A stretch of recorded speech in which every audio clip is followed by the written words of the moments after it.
ለየት ያለ ነገር ኢንሻአላህ እንደነዚህ አይነት ሐሳቦች ወደፊት ይመጣሉ።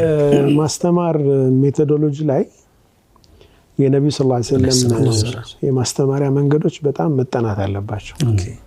ብዙ ነገር ስለሚወጣቸው ማለት ነው። ለምሳሌ የዱንያን ከአኺራ ዝቅ ማለትና ዋጋ አልባነት ለማሳየት ነብዩ ሰለላሁ ዐለይሂ ወሰለም እናንተ ሰዎች ሆይ ዱንያ እኮ ከአኺራ ዝቅ ያለች ነች ብለው ማስተማር ይችላሉ ነበር። ቀጥታም ቢናገሩ ይህንን ያደረጉበትም ይኖራል።